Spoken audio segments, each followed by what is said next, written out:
নমস্কার বন্ধুরা, আজকে জন্ম কুণ্ডলীর একটা গুরুত্বপূর্ণ গ্রহ নিয়ে আলোচনা করব। আপনাদের জীবনে এই গ্রহের গুরুত্ব অপরিসীম, সেটা মহিলা হোক বা পুরুষ হোক। তার কারণ মহিলাদের ক্ষেত্রে আপনার কারক গ্রহ মানে জন্মকুণ্ডলিতে যে গ্রহটা আপনাকে প্রকাশ করাচ্ছে বা আপনার সমস্ত কিছুকে কন্ট্রোল করছে সেইটা হচ্ছে শুক্র গ্রহ। এবং কোনো পুরুষের জন্মছকে তার স্ত্রীকে, তার অর্থকে, তার সৌন্দর্যকে দেখছে যে গ্রহটা, সেটা হচ্ছে শুক্র গ্রহ।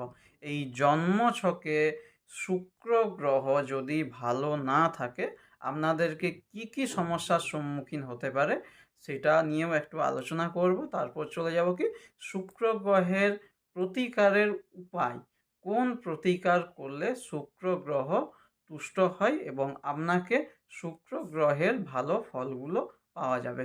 না, শুক্র গ্রহ যদি জন্মছকে ভালো না থাকে তাহলে আপনাকে জীবনে বিভিন্ন সমস্যার সম্মুখীন হতে হবে।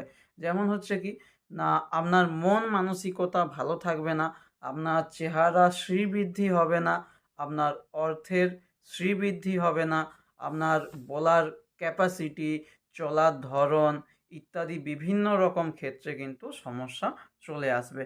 তো এই যে সমস্যাগুলো, এই সমস্যাগুলোর ক্ষেত্রে আপনাকে কি উপায়ের মধ্য দিয়ে গেলে আপনার সুরাহা হবে বা আপনি সমস্যা থেকে বেরিয়ে আসতে পারবেন, সেটা নিয়েই কিন্তু আজকের ভিডিওতে আলোচনা করছি।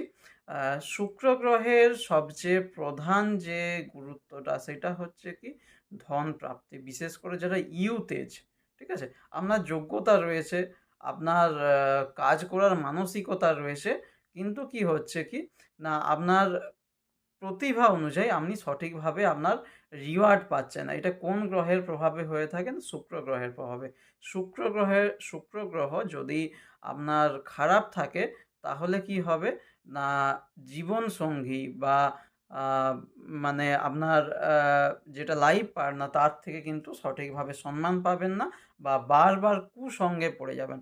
এমনও আছে, রাহু শুক্রের যদি সংযুক্তি থেকে থাকে জন্মছকে, তাহলে সেই জাতক জাতিকারা পরকীয়া সম্পর্ক বা এক্সট্রা ম্যারিটাল অ্যাফেয়ার এই জাতীয় সম্পর্কে কিন্তু জড়িয়ে যায়।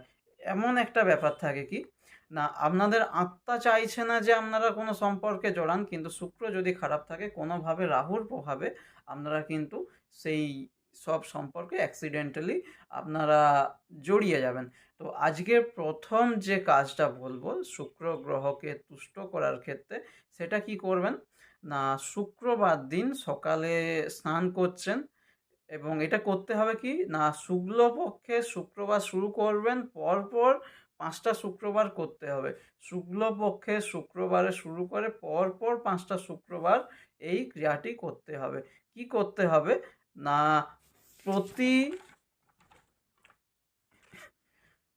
দিন মানে প্রতিটা শুক্রবার স্নান করার সময়তে চন্দন চন্দন আপনারা সাদা চন্দন মিশিয়ে নেবেন এবং তাতে গোলাপের 5টা পাপড়ি দিয়ে দেবেন স্নানের জলে। স্নানের জলে কি করছেন না, চন্দন বেটে এবং 5টা গোলাপের পাপড়ি আপনারা দিয়ে দিচ্ছেন, সেই জল দিয়ে আপনারা স্নান করুন। দেখুন আপনাদের সৌন্দর্য বৃদ্ধি হবে, ধনপ্রাপ্তি হবে এবং আপনাদের জীবনের যে স্ট্যাটাস বা অ্যারিস্টোক্রেসি সেটা কিন্তু পরিবর্তন হতে থাকবে। এবং আরেকটা কথা বলে দিই, সেটা হচ্ছে কি এই আঙুল, ঠিক আছে, এই যে আঙুলটা দেখাচ্ছি, এই মানে এই রকমভাবে আপনারা এই চন্দন বাটাটা নিয়ে বাড়ির যে মাতা লক্ষ্মীর যে মূর্তি রয়েছে বা কোনো লক্ষ্মীর যে মন্দির রয়েছে সেখানে গিয়ে আপনারা এই আঙুলে করে চন্দন বেটে মা লক্ষ্মীর পায়ে লাগান। দেখুন আপনাদের ধনপ্রাপ্তি হবে ও জীবনে শ্রীবৃদ্ধি ঘটবে। এছাড়া কি করবেন, শুক্রবার দিন শুক্র মন্ত্র পাঠ করুন। যদি কারো শুক্র মন্ত্র জানা না থাকে অবশ্যই কমেন্ট করবেন, আমি আপনাদেরকে বলে দেব যে কোন শুক্র মন্ত্র আপনাদেরকে পাঠ করলে, না আপনারা যদি পাঠ করেন তাতে আপনাদের শ্রীবৃদ্ধি ঘটবে। অবশ্যই কমেন্ট করবেন এবং পোস্টটি যদি ভালো লেগে থাকে অবশ্যই কিন্তু পোস্টটি শেয়ার করবেন। নমস্কার।